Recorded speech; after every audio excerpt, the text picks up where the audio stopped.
Hello Taurus, Taurus rising and Taurus moon people. This is your monthly astrological horoscope for December 2017. And just a quick reminder for all of you out there, remember that these horoscopes talk about the big long-term aspects of the month, and I've never put anything in here that is here today or gone tomorrow. I just don't. And if you are looking for more short-term aspects, you should check out your weekly horoscopes. The first half are exclusive. The first half of those horoscopes is always exclusively astrology, so there's something in it for everybody. And of course, if you ever want to get a session, you can always follow the links below or go to integrativemysticism.com. So, what is going on with your astrology this month anyway? Well, from the 1st to the 25th, we've got Venus through your 8th house, Sagittarius, the area of passive income, shared resources, as well as self-employment income and intimacy. And Venus in your 8th house is attracting a lot of extras, a lot of gifts, a lot of boons to you. When Venus is in the 8th house, all of our supplemental and extra income, whether you make tips, commissions, sales, you're in an incentive program, it's all on the rise. And we're even offered opportunities to increase those for longer periods of time, not just through the Venus transit. This can also be wonderful for people who are trying to attract attention to a small business of theirs to boost those finances. You may be noticing things are more popular, or you may actually be climbing up the competitive ladder when it comes to how you're handling other people doing the same thing. You might be actually beating your rivals this month. Also, on the romantic side, Venus in the 8th house is absolutely wonderful when it comes to love and trust and intimacy. And we may be actually hitting new ground when it comes to, kind of peeling back the layers of the relationship that we have, or finding a romantic partner perfectly compatible with our own unique, intimate language. So keep an open mind and keep an eye out.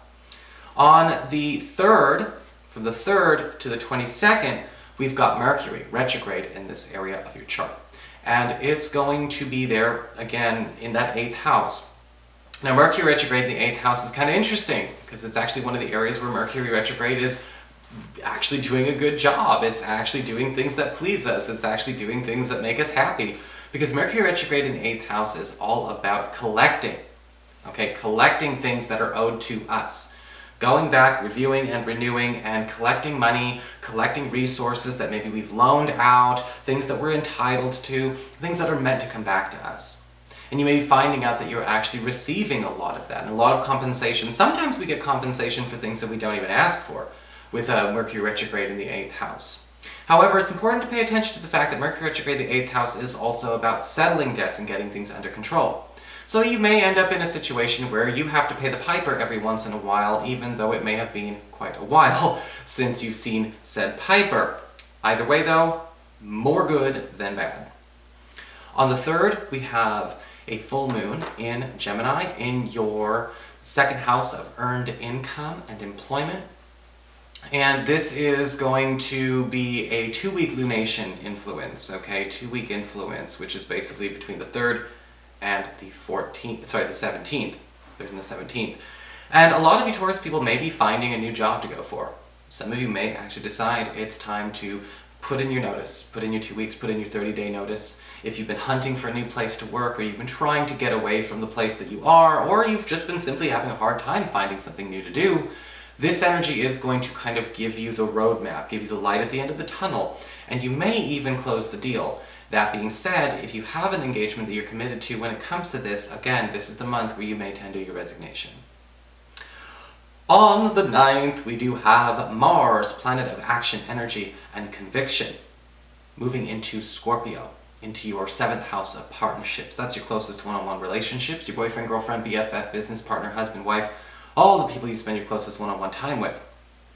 And with Mars going into the 7th, it's working on ironing out any wrinkles that we have in our closest one-on-one relationships. If there has been a drift, if there's been a breach of trust, if there's been unnecessary drama and quibbles, if there's been, some acting out, Mars tends to bubble that up to the surface so we can skim it off the top. And Mars in the 7th is all about bringing these people closer together. All of you. Again, you and your BFF, you and your roommate, you and your husband, you and your girlfriend, whomever. And what tends to happen is that when Mars is in the 7th house, we do end up getting closer. We do bond. It's almost like I compare it to almost like a big camping trip where everyone's going to be bonding together, a big retreat, a bit, a team building opportunity, team building exercise. It's not without challenging, though, some sore spots and some bruises. So, it's not exactly always easy on the delicate, but that's what comes with living in an indifferent universe. And with Mars being here up until the end of January, however, a lot of you are going to find that you redefine the committed relationship and the committed partnership and the closest relationships you have in the best way possible. Redefining it to be perfect the way it's going to be perfect for all involved, as opposed to trying to have something you think you thought looked nice on the external. On the 18th, we've got a new moon in Sagittarius in that 9th house. I'm sorry, in that 8th house. 8th house, I was looking at a 9 from the Mars thing. In that 8th house of shared resources and passive income. And a new side income opportunity could be delivered to you or offered to you between the 18th and the end of the month. 2-week lunation, remember. And with this new opportunity, this could be something that actually gives you something that you can count on to trickle in on the side, outside of your salary or hourly income, even if you're employed. This new moon could indicate a new self-employment opportunity, even something that you just take on the side part-time. Find out if you have time to accept and answer this. Though again, make sure that you give it some time. Mercury is retrograde until the 22nd, but that still leaves us 9 days of no Mercury retrograde to decide if we're going to actually commit to this new venture. And it does look like it's going to be quite profitable.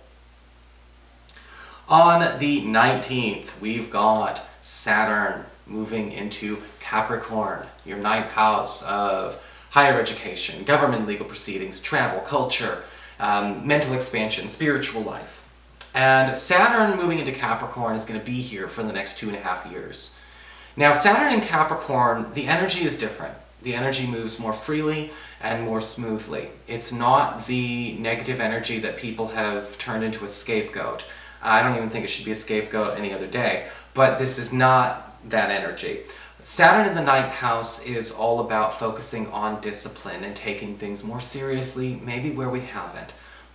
When people complain about Saturn to me, usually it's Saturn setting fire to something they left on the back burner for too long, so it gets their attention.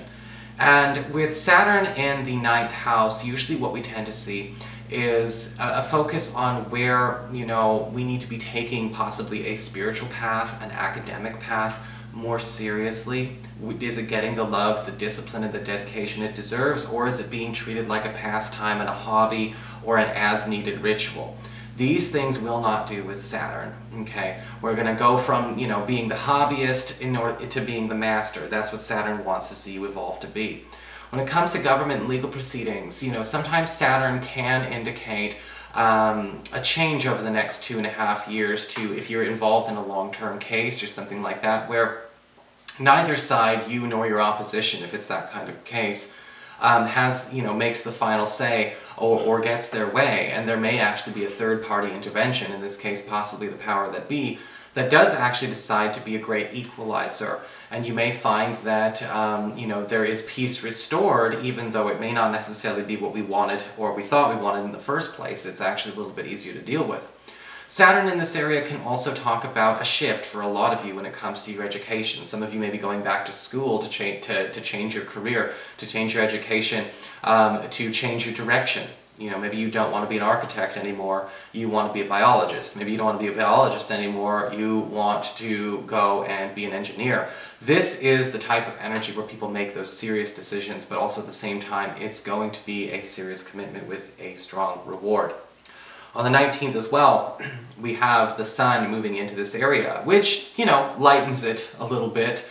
So the Sun going in there at the same time as Saturn is bringing you that golden opportunity. You almost get to see the point of Saturn being in there between the 19th of December and the 3rd week of January. Some people, we wonder, what's the point of all of this? Well, what's it adding up to? You kind of see the goal when you have the Sun and Saturn go into the same spot at the same time, thank goodness. And when we have the Sun and Saturn go into your 9th house, we may be seeing the end goal. It could be the opportunity to travel. And if you want to travel for your work, it could be a way to boost your popularity. It could be a way to get you discovered. Okay, it's one of the very few points of being discovered. If you've got a website, or if you're an artist, or you're a student, you want to get published, whatever's going on, there actually is a way to see what's going on there, or to see the goal, or to see the end goal, and have it articulated. Normally, astrology won't do the soul searching for us. And how many people have heard me say that? On the 25th, we've got Venus moving into this very same area, and this is going to sort of be the carrot on the stick, I think. From the 25th of this month to the end of January, there will be possibly a new love opportunity or a new business opportunity coming that requires you again to expand your cultural horizons. Saturn and Venus together can bring us an alternative to what we're used to. We may decide to change schools, change churches, change circles, change temples. And usually the reason we do is because we find a flaw we can't ignore anymore with something we used to be loyal to. But that's okay. We're expanding, and again with Venus we're being attracted to it, we're getting favor, we're getting incentive to do so, because it will actually be better for us and the evolved us once this is all said and done. So that is your horoscope. I hope you enjoyed it. If you did, please like, share, and subscribe. You know I appreciate it. And of course, if you ever want to get a session, you can always follow the links below, or go to integrativemysticism.com.